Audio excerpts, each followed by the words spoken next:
against Iran. You posted on No. Truth Social No, a few weeks ago. we don't need That's it. not Why what do I happened. need it?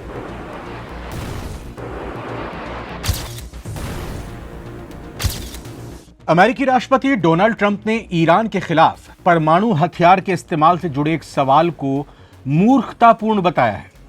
उन्होंने कहा कि वो Iran के खिलाफ nuclear weapon का इस्तेमाल नहीं करेंगे और ऐसे मूर्खतापूर्ण सवाल पूछे ही नहीं जाने चाहिए। अपने ओवल ऑफिस में मीडिया से बातचीत के दौरान एक महिला पत्रकार ने उनसे पूछा, क्या आप ईरान के खिलाफ परमाणु हथियार का इस्तेमाल करेंगे?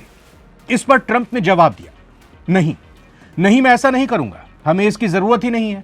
मुझे इसकी जरूरत क्यों पड़ेगी? ऐसा बेवकूफाना सवाल पूछने की क्या जरूरत है? उन्होंने यह भी कहा कि अमेरिका ने बिना परमाणु हथियार के ही ईरान को पूरी तरह से तबाह कर दिया है। आइए आपको सुनाते हैं कि कैसे जब महिला पत्रकार ने परमाणु बम को लेकर डोनाल्ड ट्रंप से सवाल पूछा तो उन्होंने तमख के सवाल पूछने वाली महिला पत्रकार को ही खरी खरी सुना दी और कहा कि why would a stupid question like that be asked, मतलब ऐसे बेवकूफी भरे सवाल पूछने का क्या मतलब है? सुनते हैं। Nuclear weapon against Iran. You posted on No. Truth Social No, a few weeks ago. we don't need That's it. not Why what do I happened. need it? Why would a stupid question like that be asked? Do you post Why on would I? Truth Why would I Social? use a nuclear weapon when we've totally, in a very conventional way, decimated them without it? No, I wouldn't use it. तो आपने सुना, Trump वो कह रहे हैं कि जब बिना परमाणु हथियार के ही हमने उन्हें भारी नुकसान पहुंचा दिया है तो इसकी जरूरत ही क्या है? ये एक स्टूपिड सवाल है। उन्होंने ये भी दोहराया कि परमाणु हथियारों का इस्तेमाल किसी की तरफ से नहीं होना चाहिए। जी हां, शांति की बात करते हुए दिखे ट्रंप कि हम क्या, किसी को भी परमाणु हथियार का इस्तेमाल नहीं करना चाहिए और अमेरिका ने पारंपरिक हथियारों से ही अपने लक्ष्य को हासिल कर लिया है, यानी कि ईरान को हमने फतह कर लिया है। हालांकि बयान में ट्रंप जो कहते दिखाई दे रहे हैं, एक संयम दिखाई दे रहा है, एक धैर्य दिखाई दे रहा है, लेकिन जमीन पर तस्वीर एकदम अलग है। अमेरिका ने मिडिल ईस्ट में अपनी सैन्य ताकत और बढ़ा दी है।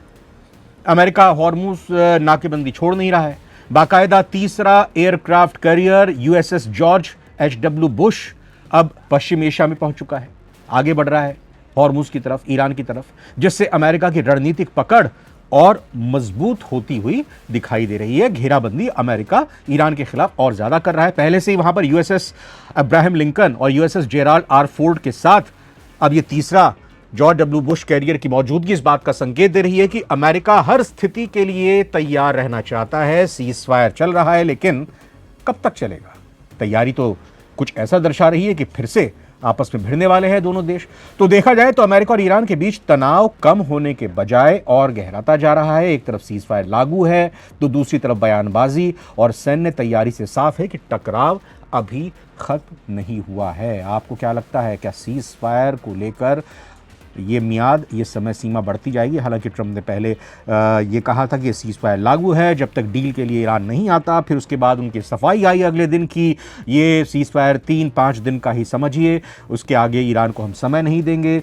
ईरान ने कुछ ऐसे आर्टिफिशियल इंटेलिजेंस के एआई के वीडियोस शेयर किए जिसमें ट्रंप का मजाक उड़ाते हुए देखा गया, यानी कि ईरान अभी पूरी तरह से ये कहना चाह रहा है कि अमेरिका आतुर है, बेचैन है सीज फायर के लिए, बातचीत के लिए, हम उसको पूरी तरह से नकारते हैं। तो स्थिति एक डेडलॉक की बनी हुई है, गतिरोध बना हुआ है। अब ये टूटेगा या नहीं टूटेगा, कमेंट करके आप जरा अपनी राय रखिएगा। आप क्या इस पर अपना मत रखते हैं? फिलहाल इस वीडियो में इतना ही। नमस्कार।